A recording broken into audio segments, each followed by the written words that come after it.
Hello and welcome to Glassstire's Top 5, where we count down the top 5 shows in Texas. For the week of June 18th, we're doing something a little different. With the death of George Floyd and the news headlines filled with protests and demonstrations around the country, we have not one, but 4 special guests. My conversation with artists Vicki Meek, Danielle Demetria East, Robert L. Hodge, and David Jeremiah will focus on what's been happening around the country and in the news. So without further ado, let me jump right in with my guests. Okie dokie. Okay, we got one more coming in. What's up, Robert? How you doing, brother? Doing good. How everybody doing? Good. Hey, we're doing all right. Yes. Oh, hey, Jeremiah. Hey. How you doing, man? Oh, man, how y'all doing? What's going on? We're good. Ain't complaining, man. Yeah, I want to thank you guys for participating. Thank you for taking out the time. As Gil Scott-Heron put it, ain't no new thing, you know? It's really. This been going on. No, real shit. And you know, the interesting thing, Christopher, is that artists have been dealing with this forever as well. You know, Black artists have been addressing this issue for forever. I mean, I've got a piece, I don't know if you can see it, it's way back there, but those back pieces in the back are Harold Woodruff that were done in the 1930s about lynching and mob violence against Black people. So, you know, it's unfortunately a topic that we have to revisit over and over again because it doesn't go away. Yeah, man, I'm in a weird space right now. We talked kind of earlier, man, with just balancing out the pandemic and family life and art and, you know, just what's happening in the streets, which is been happening. But George Floyd being from Houston and us having, I don't know, man, I feel like it's a shift happening. Like, I've never said it before, but I'm looking at my daughter, the generation a little bit older, and how they're handling their parents and they're handling the racism in their immediate family. They're challenging it. You know, they're not just accepting the rhetoric that their parents are giving them. They're challenging. Like, I don't believe that. So maybe it's a shift happening, maybe not. But I feel like we got to keep pressure on, man. We can't stop. You know, and yeah, that's so true. And I know, David, you just had a show at Public Trust. Yeah. It feels like shows like that, you know, the conversation is, oh, you know, this is so timely. But it's like you can do that. You should say timeless, not timely. Right. You know, it's like been going on forever. It's been happening forever. So it's never like, there's never a moment where you can do a show like that or you can make work like that where it doesn't feel like, you know, it's the headline news. Hey, Danielle. Hey, how's it going? It's going well. Hey, how you doing? Bro, I had to fight like tooth and nail for that show. Specifically I mean, it was very important to me to, like, I guess you could say, pop off in Dallas, in my city, right? And Dallas is a trip, bro. You know, we sit up here and claim that we this, that, and the third in a positive light, but at the same time, like, we got one of the largest tourist attractions where people from all over the world come and, like, retrace the steps where, you know, somebody got they wig blew back in front of their wife, you know, where JFK got assassinated. So I feel like it's almost our responsibility to have the conversation in a real way. The unfortunate circumstances of, you know, Mr. Floyd, now everybody's up in the uproar. But yeah, like she said, timeless, bro. It's been going on for forever. Hey, now. I wanted to take this opportunity to highlight works of art that intersect with current events, as a lot of these intersections are coming together. And this is not a ranking, this is just sort of a list of 5 works of art that we feel address the subject of police brutality, just the political atmosphere in America right now. I just wanted to mention that Letitia Huckaby was scheduled to join us and she was unable to. And the work that you're seeing on the screen right now, Letitia Huckaby's Not for Sale. She submitted this piece by Carol Walker.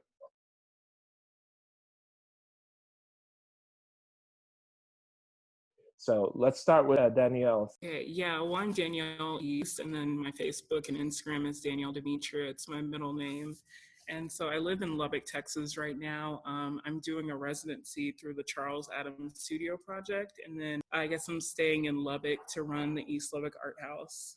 And so we really try and help emerging artists and also marginalized artists, so artists of color. So everything is really like in my field right now with what's going on. So the artist that I found him this morning, his name is Shaun LEONARDO, and he made a piece called Michael Brown. So he's been doing a lot of drawings after like people have been shot that were unarmed, especially Black men. So he does like drawings from like the scene that was like really big and like I guess the news from when they've been shot and killed. And then he does a lot of work about sports and police brutality and just masculinity. So I really loved his work because he involves like drawing and performance art. And then the piece that I submitted is called Lubbock, Texas. So I kind of feel like in the last week it blew up. His name is Chad Plunkett. He's a director at CAST, the Charles Adams Studio Project, and he shared the piece Lubbock, Texas. And then a news reporter shared it too, and then it just got like 200 something shares. I don't know how many now, but because I had it balled up in like a chair for months, so now it's crazy to see it. Just David, you were talking about your show, and then you also mentioned the work that you submitted here, which is a work by Xxavier Edward Carter. The piece that I submitted was for this piece called Sweet Jesus, right? So he dressed up as like a clad Jesus, almost nude, Black Jesus. And he covered himself in chocolate syrup. And then he was, traveling, carrying this like absurdly like large cross. Like it was maybe about 3 times his size, right? The piece, like essentially it reflects on like the violence of state and like how Christianity has allowed that to happen. But at the end of it, he burns the cross, right? So it's kind of like he's in a sense reappropriating a symbol that, the Ku Klux Klan stole. and the piece that you submitted. So yeah, that's called Superman. It's manila rope, oil-based enamel, detached razors from a prison razor wire spool, and some other mixed mediums. So in my Superman, the man isn't short for human, is short for Manila, right? Manila rope is an alien species. There was a crash landing on Earth, and when it got exposed to our atmosphere, it essentially had the opposite effect that it had on the white Superman. It was, coerced and framed by white people into committing all of these atrocities by hanging Black people, right? Yeah. So Robert, which piece did you select to share with us? I showed the Glen Ligon piece, The Black Rage. Not because he might have been on here, but that piece, when I was just like looking at everybody's work, that immediately spoke to me with like, just a visceral feeling of anger, and I really loved the way he had all his details around the word. I thought he was taking notes about, his feelings in the book, but he was really critiquing the actual book itself. Yeah. Like saying the corner was bent, it was a stain on the page, and I thought that was interesting. How he was like aesthetically critiquing the book and not the book itself. And yeah, that can open a lot of conversation about what he meant. Yeah, one of the contexts for that is the condition report at museums and galleries, where when they receive a work, they have to point out where all the damages and in the work. So it's kind of like a condition report on race, condition report on the Black body. So like looking at those images and looking at that kind of notation for that work is really powerful. It is. And Yeah, and your yeah, piece, The Revolution Will Not Be Televised. televised, Gil Scott Heron, man. And that piece had acrylic oil, gold leaf, hemp thread, and a lot of images of different revolutions, different civil unrest, civil rights, all kind of protests kind of underneath. And then on top was the image of that TV screen that a lot of people don't know about that anymore. Like I'm old enough to know TV went off at a certain point. Like that's all like MASH. I'm right there with you. you. Lay it down and then burn. And so but the question is, I feel like the revolution is going to be televised though, man. It's too much technology. There's too many phones. There's too many ways to share information. And because it is being televised, that's making all the difference, Absolutely. I mean, how many people died probably in that same week as George Floyd, but was it recorded? I mean, the difference was the recording, so how y'all feel about it, man? But I'm just trying to, Well, I'm older than all of y'all, and I can remember when there were just 3 channels. So, 24-hour television is, what's created. Luckily, it's created an environment where we do see. I mean, it's exhausting to see all of this, but the fact remains is that, there were so many people lynched back in the day that nobody even knows about. If they drag the Mississippi River, they find, the half the population of the South down there. Yeah. So Black South, I should say, down there. So, I'm grateful for technology and the even though it's exhausting to watch these images come across the screens on a regular basis every hour practically. Right. It's energized people to realize, what's really going on and not to be able to deny it. And Vicki, your work has centered around this kind of topic for as long as you've been making work. Your most recent show, or one of your most recent shows, was a retrospective. I did a few. Yes, you did. Yes, you did. At the Houston Museum of African American Culture. You took over Houston that time. You were everywhere. I was like, man. Well, Houston's my art home. Dallas is sure. my home. Houston is my art home. So I shared hashtag Born to Die, which was a piece dealing with the idea of Black babies being killed, our Black children being killed by police. And it's done on actually baby burping blankets, little black burping cloths, and then hung with little baby hangers on the deal. And it's just babies in the target, because that's basically how I feel our children are. They're targets for the police to take target practice on. We've seen more children killed by police accidentally than I think ever before. Most of the times, we focused on the Black men that were killed, but if we look at the number of Black youth that have been also killed in that same brutal way, as a Black mother and grandmother, it's frightening to me to know that I'm raising it's going to be 3 grandchildren now, 2 of whom were males, but it doesn't matter because two of those children were little girls that were murdered recently. And so that's why I was focusing on the idea that, are they born to die? Is that the only reason that you have Black children, is so they become targets for police target practice? Yeah. So that's the peace of mind that I chose. And like you say, I've been doing this work around police brutality and state-sanctioned brutality, whether it's the police or others who are not punished by the state once they do kill Black bodies, for all of my work. I mean, it started when I was in graduate school back in the early 70s.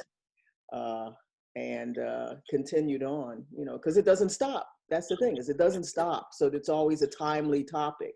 I think a lot of people said to me at my retrospective, it's like, wow, it's a shame that all this information you were talking about in the 70s and the 80s and the 90s, and it's all the same. It's now. I said, yeah, it is a shame. It is a shame. I selected Jacob Lawrence, one, as somebody who, of course, was an influence on my work early on as a young artist, but then also because he was always dealing with very timely topics as far as the Black community is concerned. And I picked Confrontation on the Bridge, which was his reaction to the Selma police massacre on the Edmund Pettus Bridge when civil rights marchers, they called it Bloody Sunday because they beat up so many Black folks that it was, the bridge was covered with blood. So I picked that piece as the piece that I was going to talk about regarding police brutality. It was done in 1975. Yeah.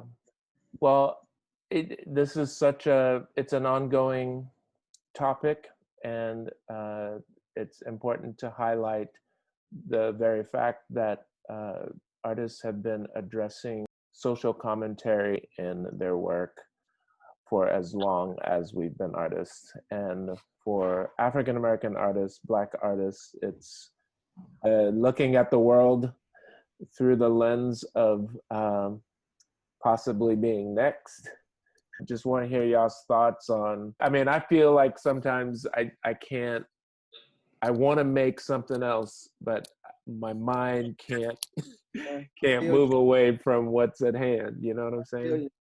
I'm supposed to be researching right now for my next video, and I can't concentrate on reading the material that I'm supposed to be reading. You know, it's like everything has gotten like put on the pause button.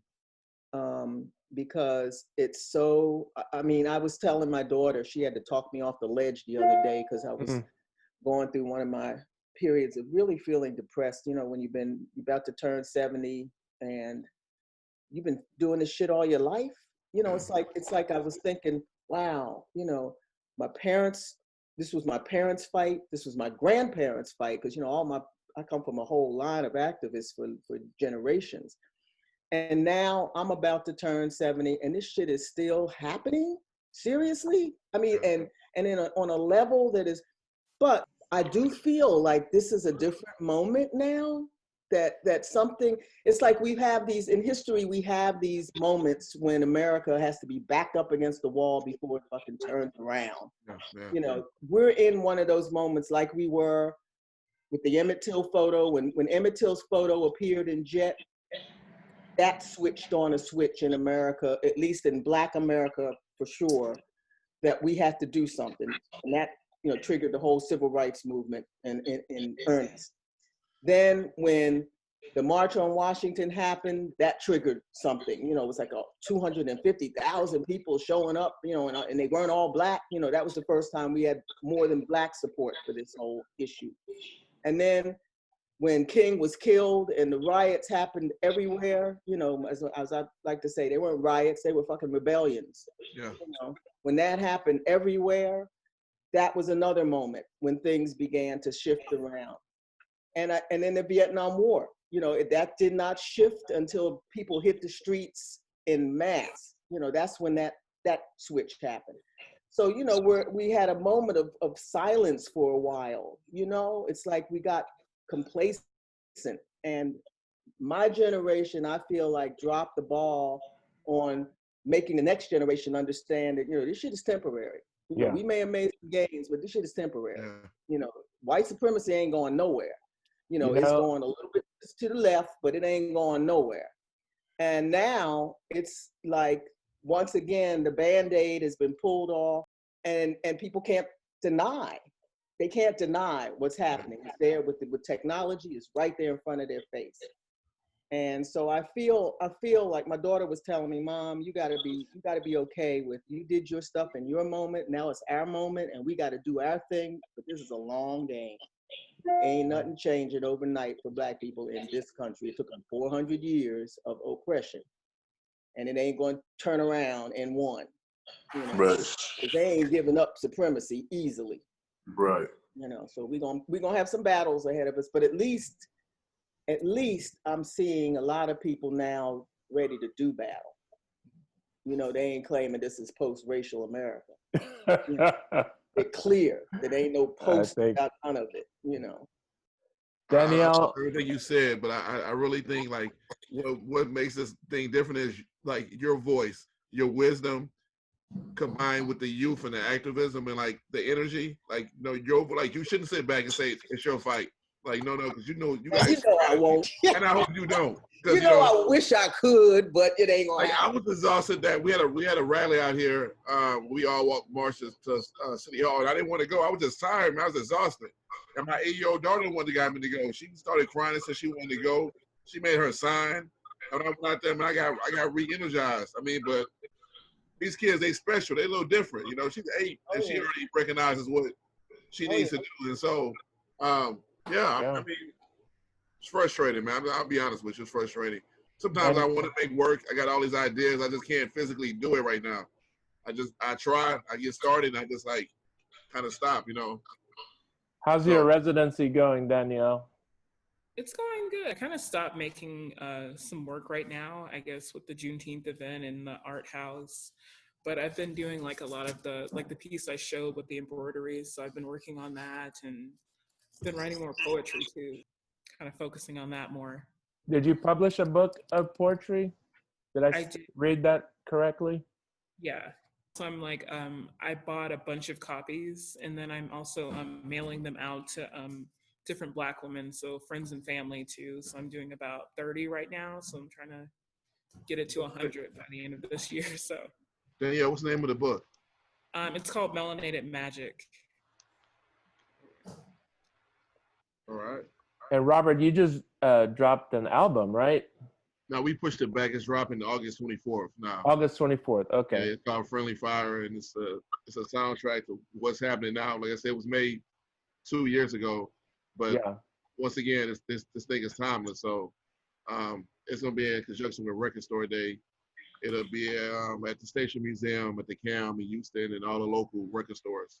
Okay. David, you got anything coming up? What recently fell into my lap, I didn't even know about this spot, but apparently there's a gallery under Southside on Lamar called the Kennedy Gallery. And it's been there for a while. They're gonna let me do my little thing there for like 2 months. You know, I got some crazy plan. Okay. But I just had a kid. Did you hear about that? I just had a little boy. Oh, congratulations. Yeah, man. What's his name? Dion and Claudio Kennard. Well, congratulations. Hey, thank you guys so very much. I really appreciate it. See you next week and find a way to see some art.